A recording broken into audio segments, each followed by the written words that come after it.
A body floated in the hotel's water tank for 19 days. Guests showered with it, brushed their teeth, drank coffee. The woman was 21-year-old Elisa Lam, a University of British Columbia student who checked into downtown Los Angeles' Cecil Hotel on January 26, 2013. She never checked out. But before she vanished, a security camera captured something that still has no explanation. 4 minutes of elevator footage. 4 minutes that would be watched over 30 million times. 4 minutes that would spawn thousands of theories, from supernatural possession to government conspiracy. The footage shows Elisa entering the elevator alone. She presses multiple floor buttons.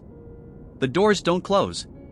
She steps out, looks down the hallway, steps back in. Presses the buttons again in a specific sequence. Nothing happens. Then her behavior changes. She moves to the corner of the elevator, flattening herself against the wall as if hiding from someone.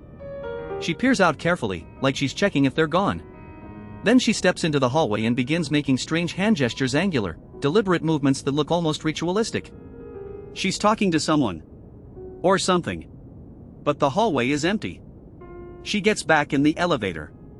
Presses more buttons. Waits. The doors still won't close. Finally, she leaves. The elevator doors close the moment she's gone. She was never seen alive again. But here's what made investigators' skin crawl. The Cecil Hotel opened in 1924 as a luxury destination for business travelers. By the 1950s, Skid Row had consumed the neighborhood. The hotel became something else entirely. At least 16 deaths occurred there between 1984 and 2013. 2 serial killers, Richard Ramirez, the Night Stalker, and Jack Unterweger, an Austrian journalist who murdered prostitutes, stayed there while actively hunting victims. In 1964, a woman named Goldie Osgood was raped, stabbed, and killed in her room. The murder was never solved. Numerous guests leaped from windows to their deaths on the pavement below. Others were found dead from overdoses, stabbings, mysterious circumstances. The hotel had a reputation. Travelers who didn't research carefully enough sometimes checked in and fled the same night. Elisa Lam knew none of this history.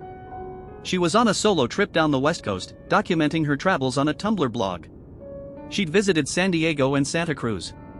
Los Angeles was next. She booked the Cecil because it was cheap, $46 per night. She was supposed to check out on January 31st. Her parents in Vancouver expected a call that never came. They reported her missing on February 1st. The LAPD began investigating. They interviewed hotel staff and guests. Searched her room on the 5th floor. Found her personal belongings, including her phone and laptop, untouched. No signs of struggle. No forced entry. Security footage showed her entering the hotel alone on January 26. The last confirmed sighting was on January 31st in the hotel lobby, acting normally, according to witnesses. Then the elevator footage surfaced. Recorded on February 1st, the day she was supposed to check out. Timestamp, 10:57 a.m. The LAPD released it publicly on February 13th, hoping someone could identify her odd behavior or spot something investigators missed. The video went viral instantly. Internet sleuths froze every frame. Analyzed her hand gestures. Counted the button presses. Suggested she was running from someone. Playing the elevator game, an urban legend ritual to access another dimension. Suffering a psychotic break. Being controlled by something unseen. But what nobody online knew yet was the detail that would make this case truly impossible. For 18 days, the search continued. Police dogs tracked Elisa's scent to the roof but lost it there. Helicopters circled. Search teams combed Skid Row. The LAPD issued public appeals. Her parents flew to Los Angeles and made tearful pleas on local news. Psychics called the tip line. Conspiracy theorists flooded forums. The elevator video was dissected frame by frame. Some claimed they could see a hand reaching for her from outside the frame. Others insisted the timestamp proved time manipulation. A few pointed out that the video's frame rate seemed altered, with sections appearing sped up or slowed down. The LAPD never explained why. Then on February 19th, guests on the 4th and 5th floors began complaining about the water. Low pressure. Strange taste. Dark color. One guest uploaded a video showing the bathroom tap running black. The hotel manager sent a maintenance worker named Pedro Tovar to the roof to check the 4 large water tanks. The Cecil's water system was old. The tank sat on the roof in a small enclosed area behind a locked door and a rooftop alarm. At 10 a.m., Tovar climbed the ladder to the top of the center tank and opened the circular hatch. He looked inside. A body floated face up in the water. Dark hair spread around the head like seaweed. Elisa Lam had been in the tank the entire time. The LAPD arrived within minutes. They drained the tank. Pulled her body out. She was naked. Her clothes and belongings floated separately in the water: jeans, a sweater, her room key, her watch. The autopsy would later show no signs of physical trauma. No drugs in her system beyond her prescription bipolar medication, which was at therapeutic levels. Cause of death, accidental drowning. But the physics made no sense. The rooftop door was locked and alarmed. Security footage showed no one accessing it. The alarm log showed no triggers. The water tank hatch was heavy, circular, and required lifting then sliding. The opening was roughly 2 feet by 2 feet.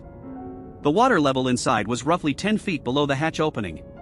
Even standing on the tank's edge, Elisa would have needed to hoist herself up, open the heavy lid, climb inside, and somehow close it behind her. The tank's interior walls were smooth metal. Once inside, climbing back out would be nearly impossible. The LAPD's official report stated she climbed in during a psychotic episode and accidentally drowned. They closed the case in June 2013. But here's the detail that was buried in the autopsy report for 8 years. In 2021, the Los Angeles County Coroner's Office released the full autopsy file after years of Freedom of Information requests. Buried in the report was a detail the LAPD had never publicly addressed. The water tank lid was closed when Pedro Tovar arrived. Not open. Not ajar. Fully closed. He had to open it to discover the body. This single fact shatters the official narrative. If Elisa climbed into the tank during a psychotic episode, who closed the lid behind her? The lid was heavy, over 20 pounds of metal. It required lifting upward then sliding horizontally to seal. From inside the tank, this would be physically impossible. There was nothing to grip. No leverage point. The walls were smooth. The water level was 10 feet below the opening. Even if she somehow reached up, her arms couldn't generate the angle or force needed. Yet the lid was closed. The LAPD offered no explanation. Online investigators went into overdrive. Some suggested hotel staff closed it and lied. Others proposed she was murdered and placed inside. A few claimed paranormal forces were involved, pointing to the elevator footage as evidence of possession. The hotel's dark history was cited as proof the building itself was cursed. But the simplest questions remained unanswered. How did she access a locked, alarmed roof without triggering security? How did she open the heavy tank hatch? How did she close it from inside? The autopsy found water in her lungs consistent with drowning. No signs of struggle. No defensive wounds. Her body showed early decomposition from 19 days in the water, but no evidence of foul play. Toxicology confirmed only her prescribed medications lamotrigine, quetiapine, and Wellbutrin, all for managing bipolar disorder. The levels suggested she'd been taking them as directed. This contradicted theories of a psychotic break. Her Tumblr blog, written in the days before her death, showed no signs of paranoia or distress. Her last post was cheerful, describing her travels and excitement about Los Angeles. Hotel staff reported she seemed normal during check-in. Other guests recalled seeing her in common areas, reading and using her laptop. Nothing strange. Then February 1st arrived.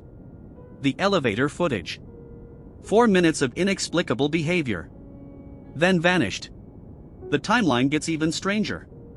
The elevator video's timestamp reads February 1st, 10:57 a.m.